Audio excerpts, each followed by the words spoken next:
Hello everyone, my name is Anurag Jain. I am a developer advocate and product manager with Thales Group. Today I am super excited to start this video series around the basics of data protection, explain complicated concepts like encryption, tokenization, and more in an easy to understand way.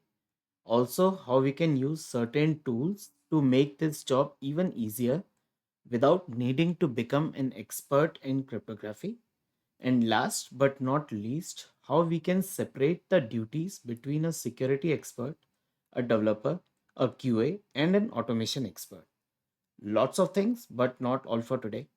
In this video, as part of the series, I will be providing some reasoning why securing data even matters and why we should start looking into it sooner rather than later. Before we dive into the actual concept, let's see what the actual issue is and what's the problem that we are trying to solve here. Here is a list of some of the most recent data breaches that have resulted in a lot of personal data exposure and costed some of the enterprises that store this data heavily. As you can see, a lot of breaches which impact customers' records, those records which are very confidential and sensitive, they have been stolen in different breaches. And trust me, this is not even 1% of what has been overall reported. With this, let's start with the overall landscape of the information that can be considered sensitive. This is not a complete list, but this should provide you with an insight into what information is questionable, sensitive, as far as storing that information is concerned. Sensitive data can be in any of the below categories and beyond that. So, some of the categories are personal identification information, which contains personal information like biometrics data, personal characteristics.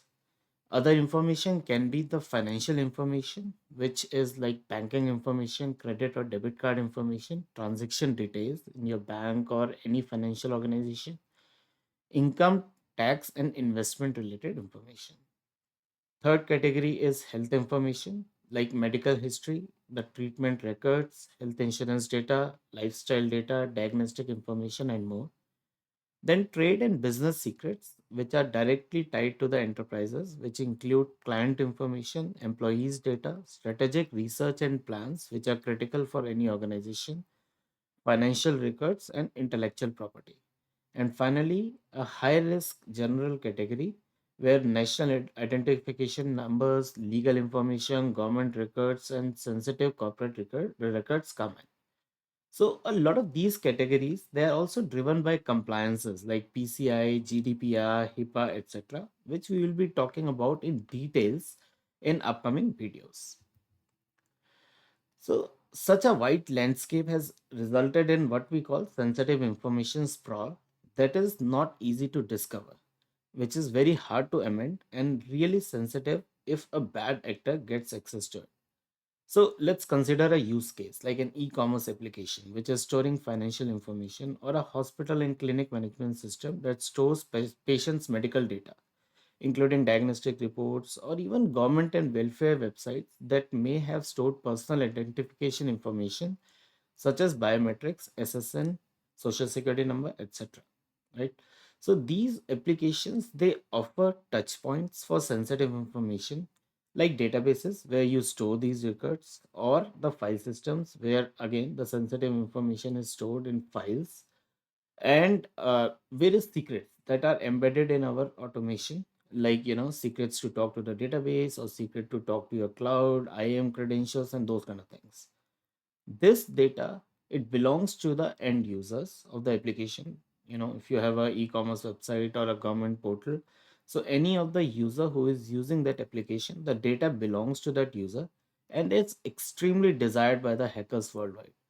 The hackers actually continuously try to break into the firewalls and get hold of the data, and that's where data protection comes into the picture.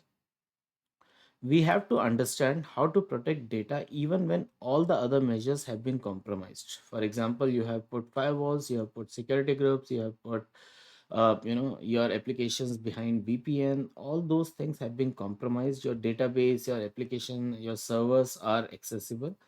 we need to have final measures in place where we do not leave data stored in plain text in data storages such as files in database. Okay, that brings us to the point on what we should consider while designing our application to take care of the concerns that we just discussed. There are two parts to the overall strategy, and that is the data protection and revealing data with only need to know basis. So, one thing is how you are protecting and what are the considerations while protecting the data, and the other thing is while you are fetching the data in the plain text or in while you are revealing that data and how you can access or restrict what type of users are expected to see what kind of data. So while protecting data, we need to take care of these things. Like first of all, we need to understand what we are trying to protect, right? We need to identify the data components and the places where those data components are residing. This is very important. We do not want to create a system that protects everything, right? Because it has its own performance and usability impact, and not every data field or every data column is considered sensitive, but we certainly do not want to leave any critical info in plain sight, right? So that's first. Then what protects the data? This is where we need to understand tools and technologies like data encryption or tokenization, and this is the topic that I'm going to cover in lot more details in coming videos, and how you can make this job easier with right set of tools. Third thing is, what if my method of protecting data becomes obsolete? And this is very very important because with the technology advancements, with the concepts of post quantum or AI or machine learning, a lot of these algorithms, a lot of ways you can get into the system is becoming more and more prevalent. So we need to make sure that the algorithm, the code that we are using to protect the data is strong enough, it is relevant for the advent of complex toolings that are coming with things like quantum computing. Last but not the least, we need to evaluate the impact on our existing stack and infrastructure. We need to minimize the churn in the code, we need to minimize the impact on the running applications. We will be individually covering all these topics in details in upcoming topics, and I will try my level best to keep it really simple to understand. Next part is what to reveal and who to reveal to. So a proper role based information access is very critical. So consider a use case where we are protecting credit card information. So it is possible that the credit card information is completely visible to the data owner, but it is masked information. Last four digits are visible to someone who is just trying to authenticate you against the credit card number that you provide, right? And for most of the other people and even data analytics program and those kind of things, we need the complete information to be hidden, just to make sure that wrong information is not made available to a wrong party. Okay, does it impact you? Okay, this is something which we need to understand. So someone can come to me and ask, does it even matter to me? Well, the answer mostly lies in what kind of data your application is processing and storing. So sometimes we are bound by regulations such as HIPAA for health records, PCI DSS for financial information, GDPR for personal information, and many more.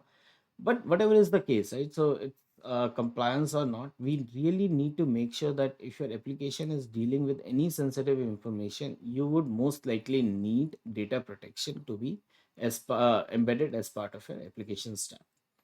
A lot of us even believe that if we put SSL certificates on our website and mobile apps and enable TLS, then it's all good, the data in transit is protected. And yeah, this is really a great mechanism as long as data is traveling over the network. It is traveling between different layers on your stack, but it won't be affected once the data is stored in a database or a file system.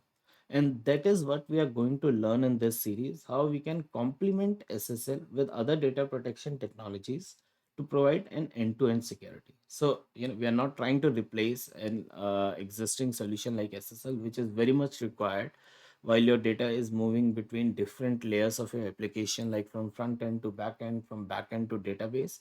But what we are trying to achieve here is like how we can complement that in a way that once the data is stored at rest in a database or file system, even then it remains secure to provide an end-to-end security. So I'm going to wrap up this video at a note that while this all sounds very overwhelming, if we look into individual parts and if we look from the perspective of right tools, it is not that tough, especially with the help of right tools, right? And that is what we will be targeting in the upcoming videos. Thank you so much. And if you like the video, I would suggest you stay tuned to this channel and enable notifications to ensure that you do not miss any such content. Until then, goodbye and thanks for listening.